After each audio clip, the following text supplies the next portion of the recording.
The day the hidden will surfaced, the sound in my head changed from grief to wind. My name is Sloane Mercer, and in our coastal town my father, Daniel, was a dependable tide. He ran a boatyard that always smelled like cedar and salt, and he spoke in careful promises. After my mother died, he taught me to fix small engines and to pay every bill before it grew teeth. He remarried late, to Vivian, a woman who liked crisp shirts and silent rooms. I wanted to believe he could have both comfort and peace, so I stood beside them at their wedding, a white rose trembling in my hand. He died in early spring, on a morning that tasted like iron. I sat by his hospital bed and watched the harbor through the window, a single gull hanging on the wind like a torn page. The machines were quiet when he left. Vivian touched my shoulder, light as permission, then moved to handle the paperwork with practiced calm. I washed the smell of disinfectant from my skin and went home to his wrench set arranged in a straight silver line. When the will was read, the room felt staged, as if someone had redrawn the walls. Vivian sat tall beside a lawyer I barely knew, a man with lenses that threw back little squares of light. He read evenly, and the words fell like rushed. The house went to Vivian, the savings, and the boatyard too, with a few minor bequests to local charities. My name appeared once, attached to the phrase, with affection, and a small sum that felt like a polite handshake at a wake. It was clean, it was official, it was not my father. The neighbors sent casseroles. The men from the yard pressed my hands and looked away. In the evenings I folded receipts into small boats and floated them in a bucket in my kitchen sink, watching them sag and sink. I walked the docks leaning into the wind, counting the ropes, trying to keep the lines in my mind from snapping. I told myself this was grief, not betrayal. I told myself Vivian had known him during the tired years, and maybe he had drifted. People drift. A week later, I went back to the boatyard. I opened the office door and breathed the old smell. On his desk was a ring from his coffee mug, a perfect brown moon. Under the blotter I found a faded photograph, my father and me kneeling on the deck of the small skiff we rebuilt, the Laughing Girl. My braid is thick as rope, his smile is a blunt blade. On the back he had written, the right tool for every job. I stood with the photo against my chest, feeling the edges press my ribs. I should have left it there, pressed into the safe place where memories don't burn. But I pulled open the filing cabinet instead. Old invoices, deeds, worn envelopes. In the second drawer, behind a binder labeled parts vendors, a small brass key had fallen down the back, lodged in the dust. I fished it out and rolled it in my palm. The tag was stamped with the number of a local bank's safe deposit box. It chimed against my wedding band like a coin dropped in a church plate. I closed the drawer and sat in my father's chair. The key warmed in my hand. I pictured his slow hands tucking it away, the way he always hid important things under ordinary ones. The wind made a low sound against the office windows, something between a sigh and a warning. I tucked the key into my pocket and locked the office door behind me. On the walk home, the harbor went quiet. Even the gulls seemed to hold their breath. The grief was still there, yes, but something else stood next to it, steady and unsmiling. The first spark of tension, small and clean as flint, landed in my chest and glowed. By the end of April, silence had become its own language in town. Vivian sold my father's skiff to a collector from Boston, and the old men at the diner turned their cups in a slow circle. At the funeral reception, Vivian shook hands with donors and spoke about legacies. I stood by the window refolding paper napkins into sharp triangles. People brought me their faces like empty plates, waiting for something to set on them. I had nothing to serve except steadiness. My father's will made me appear ungrateful whenever I breathed. If I stayed away from the boatyard, it looked like sulking. If I showed up, it felt like trespassing. I carried the safe deposit key on a chain under my shirt, a quiet coin that tapped my sternum when I walked. I told no one. Not my cousin Mara, Who has the kind eyes that make you admit things, and not Ruth from the slip next door, who keeps a spare set of everyone's keys like a town archivist. I told no one because the key felt like a pulse. Touch it too often, and you start counting. A week after the reception, Vivian invited me to the house to sort sentimental items. The word sentimental made my jaw tighten, but I went. The house had been rearranged. My father's chair was gone, replaced by a pale armchair that looked like it refused to be sat in. On the mantel, the photographs were edited for balance. My mother's smile was gone from the room. Vivian poured sparkling water into crystal and held hers without drinking, as if the glass were a microphone. "I want this to be smooth for both of us," she said. Her voice had the careful sound of someone leaving a message for a future listener. "Your father wanted peace." "I know what he wanted," I said. The words were too plain, but they were true. She gestured to a neat row of boxes. "These are yours. Letters, school things, your mother's quilt. If you need help, I can have someone carry them to your car." I opened a box and touched the quilt. My mother's stitches were small and even, like a breath held slow. I wanted to tell Vivian the story of those stitches, how my mother mended everything she could, even the undersides of things. Instead, I closed the box with both hands and nodded. The rest of the afternoon moved like a clock. I found nothing surprising, which surprised me. By the time I left, the wind had picked up, and leaves scattered across the lawn like little boats escaping a net. Vivian walked me to the door. "You're a good daughter," she said, almost kindly. "You'll build your own life." "I already did," I said, and watched the words leave my mouth like small birds startled by a window. At home, I set the boxes against the wall and sat on the floor. The key knocked softly against my sternum when I bent forward. I tried to think of reasons to bury it in a drawer. I tried to imagine a world in which the will was only a paper, not a weather. But my hands moved on their own the next morning. I took the first bus to the bank. The manager studied me over her glasses, then led me to an upstairs room with a heavy door. Inside, the air was cool and dusty, like a library. She slid open a metal drawer and set a narrow box on the table. My fingerprints looked loud on the steel. The key turned without resistance. When the lid lifted, I felt the oddest calm, as if the ocean had been loud for hours and now the surface turned to glass. Inside lay a thick envelope with my father's handwriting, my name on the front, square and certain.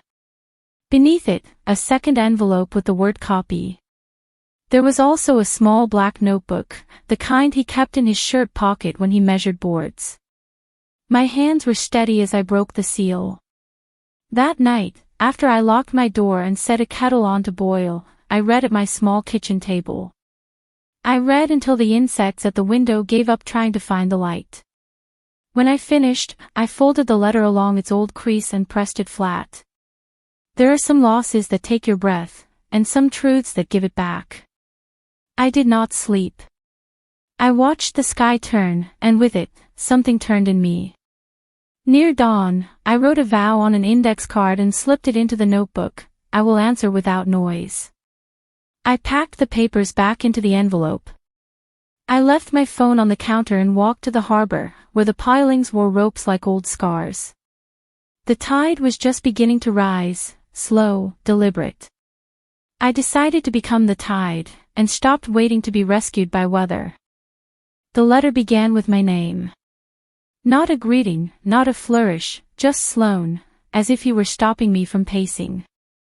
He explained that the will I'd heard read was an older version, made when he felt fragile and wanted to avoid fights. He had since executed a new one with a different attorney after discovering things he could not ignore. In it, he left the boatyard to me, the house to be sold with proceeds divided fairly, and a trust for scholarships in my mother's name. He noted Vivian's talent for efficiency, and her desire for comfort, and his fear that comfort would become appetite. He did not accuse. He wrote the way he built a dock, one plank after another, no nail wasted. He enclosed a copy of the new will, stamped and witnessed. He listed the date and the attorney's name, Evan Klein, a junior partner at a firm in the next town. He added that he had not told Vivian, believing the documents should speak without his ghost. The black notebook held accounts and passwords, dates of visits, notes on conversations. One page, written in a tighter hand, said simply, "If anyone pressures you to remain small, remember your mother's hands." At 9 the next morning I called the firm. The receptionist's voice was bright, and when I said my name her tone softened, the way people do when they hear an answer to a riddle they didn't know they were asking. "Mr. Klein can see you today," she said. "He knew your father." Evan Klein was younger than I expected, with tired eyes and sleeves that didn't defy the day. He shook my hand with a human grip, not a performance. He read the letter, then the copy of the new will, and nodded once, like a carpenter testing a joint. "I drafted this," he said. "We executed it here, last December. Your father was sure. He wanted to avoid noise." "Vivian presented a different will," I said. "From 2 years ago." He leaned back, thinking carefully. "Two wills can exist," he said, "but the later one should control. We'll need to move to set aside the earlier probate and admit this one. It will be a process, but the documents are clear." His eyes measured me. "Do you want to fight this loudly or correctly?" "Correctly," I said. The words steadied me. "Quietly." He made a plan with the clean steps of a good staircase. He would file to contest the earlier probate, present the new will, notify Vivian's counsel, request an inventory, and secure the yard while ownership was resolved. He asked if I wanted to tell Vivian myself before the notice arrived. I didn't answer immediately. Outside, the wind picked up, moving the maples like a stern signal. "No," I said finally.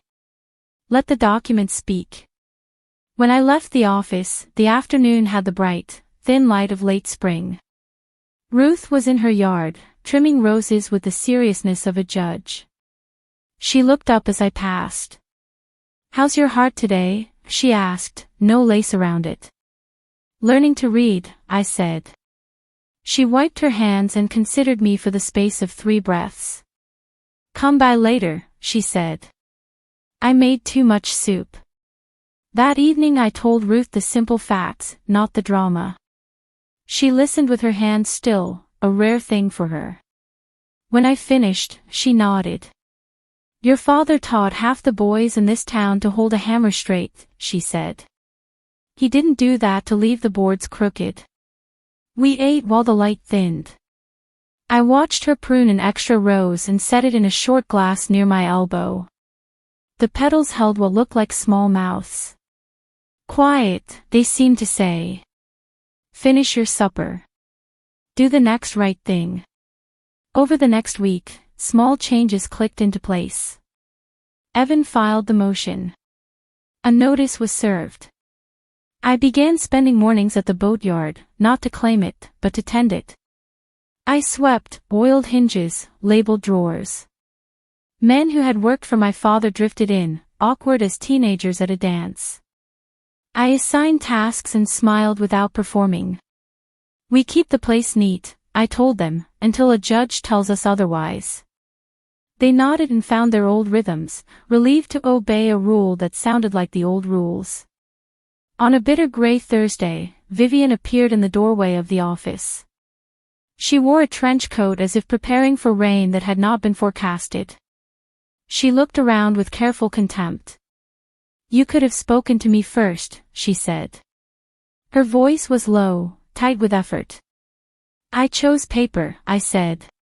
My hands stayed where they were, steady on the edge of the desk. She shifted her gaze to the framed photo of my father at 20, holding a fish almost as long as his arm.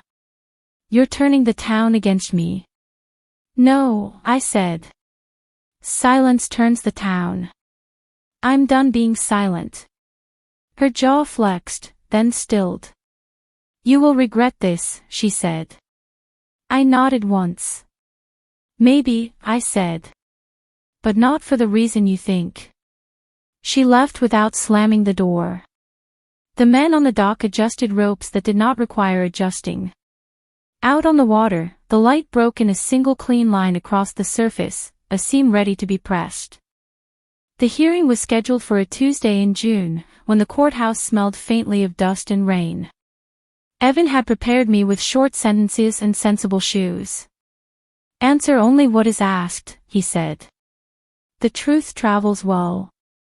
Vivian's attorney, the man with squared lenses, arrived with a tidy file and a tidal confidence. Vivian wore a pale suit that looked allergic to fingerprints. She greeted two donors from the hospital board in the hallway, soft as if in church. When she saw me, her smile thinned like paint stretched too far. Inside the courtroom, the judge listened the way carpenters listen to studs before they nail drywall. Evan presented the new will, the letter, the dates, the witnesses. The notary confirmed her stamp. Vivian's attorney asked for time to review, found none, and moved to undermine instead. He suggested confusion, fatigue, pressure from me. The suggestions hung in the air like damp shirts that refused to dry. Evan let them hang. Then he asked the notary one question about the clarity of my father's voice, and the shirts finally dripped their emptiness. When it was my turn, I took the stand and counted the boards of the floor, one by one. My answers were simple. Yes, that is my father's handwriting. Yes, that is his notebook, he always used that brand. No, I was not present when this will was signed. Yes, I loved him. No, I do not want to fight. I want the truth of his last decision to stand. My voice surprised me by sounding like water in a glass set on a table, steady despite footsteps around it. Vivian's counsel asked about my relationship with her. Civil, I said. Polite. Affectionate, he asked. Respectful until there was no longer respect to give, I said. The judge's mouth twitched, either a frown or a flicker of approval. The judge recessed for lunch. Evan and I ate apples on a bench under a ginkgo that smelled faintly of old coins. He didn't say much. He doesn't like to predict weather before he watches the sky. When we returned, Vivian took the stand. Her voice was refined, full of air. She spoke about commitment, about smoothing the rough edges of a widower's life. She referred to the older will as the most considered version, a phrase that worked on donors and died under oath. Evan asked 3 questions, all simple. When did she learn of the new will? Did she know the witness names? Had she secured any changes with my father after December? Her answers were either no or delayed. The judge asked for brevity, and the room became very small. At the end of the afternoon, the judge's ruling was as unadorned as a dock post. The newer will would be admitted. The older probate was set aside. Interim control of the boatyard would be transferred as specified until final accounting. The house was to be evaluated for sale. The scholarship trust would be established immediately. Vivian looked at the tabletop as if trying to recall whether she had wiped it. Her attorney pressed his lips together in a line so straight it seemed to ache. Outside the courthouse, the town's air felt thinner, sharper, like fabric stretched across a frame and plucked. Vivian waited by the steps. People passed, their bodies adopting the odd choreography of those who pretend not to see. I walked down the last step and stopped an arm's length away. You humiliated me, she said. The words were quiet, but they cut like paper. I corrected a record, I said. You can live here, Vivian. I won't make a sport of this. She stared at me, looking for weakness or warmth. I did not offer either. You could have taken everything, she said, almost stunned. You could have made this hurt more. I won't, I said. The trust will be funded. The yard will stay open.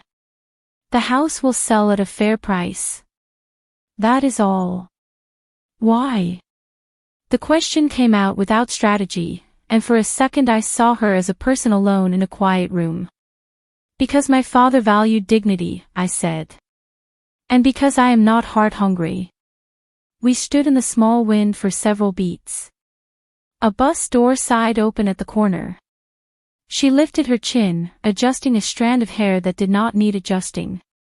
You won't win friends this way, she said, as if repeating something someone had told her once. I don't need more friends, I said. I need clean lines. Her eyes narrowed, but she nodded, as if a rule had been laid on a workbench and measured twice. She turned and walked toward the parking lot, her heels placing tiny stamps on the day. I watched the sky open a narrow ribbon of blue over the courthouse roof. The justice I wanted did not shout. It arrived like a tide at night, and in the morning the boats sat higher. I reopened the yard on a Monday, early enough that the gulls were still arguing in sleep. The men arrived with coffee and fewer words than usual. We oiled the winch, checked the slings, and unrolled new hoses that curled like cautious animals. I hung my father's photograph in the office, the one where he is young and sunburned, not as a shrine, but as a level. We lined the wrenches in size order and marked the drawers with stencils so big a headache could still read them. The scholarship trust went to work faster than I expected. Evan recommended a trustee with kind eyes and a backbone, and together they built simple rules. A few weeks later, I stood at a small ceremony in the library, handing a folder to the first recipient, a kid whose knuckles were skinned and whose smile startled me. He thanked me in a voice that cracked, then grinned at the ground until it steadied. My mother's name on the letterhead made the room feel as if someone had opened a window. Vivian did not come to the ceremony. I heard she had listed the house, pricing it below the market to close the chapter without dragging the spine. We communicated through attorneys, in paragraphs that did not bleed. The day the for sale sign turned to sold, I walked past the old porch and touched the railing with 2 fingers. Not a farewell, not a claim. A measure. At home, I built a small herb garden on my back steps. I used old cedar planks from a storage shed, boards my father had stacked with the neatness of a mind that respects rain. I lined the bottom with stones I had collected from the jetty when I was 8, each one worn flat by a patience I was only beginning to understand. I planted rosemary, thyme, basil, and a single small tomato plant I knew would need more attention than I wanted to give. Every morning I checked their leaves for a green that means a plant has decided to trust you. Ruth came by on Tuesdays with eggs and gossip. We sat on the steps and watched the harbor shift through its moods. She said less now, which I took as the highest compliment. You did it right, she said once, when the wind set the basil trembling. No flourishes, just the truth. I shrugged and took the praise into my chest like a careful breath. On a late summer evening, I took the Laughing Girl out alone, the skiff newly returned after I phoned the Boston collector with a price and a promise. The harbor light was steady, the water wrinkled as if in thought. I cut the engine near the breakwater and let the boat drift. The oars knocked softly against their locks in a rhythm older than my fears. I read my father's letter again, the paper thinning where my thumb had learned to rest. He had written 4 words near the end that I had not noticed at first, so small they hid in their own decency, you know what matters. I said it aloud to the water, and the words did not disappear. They hung between the bobbing buoys and my slow heart. What matters is not winning more than your share. What matters is building something that does not fall when voices get loud.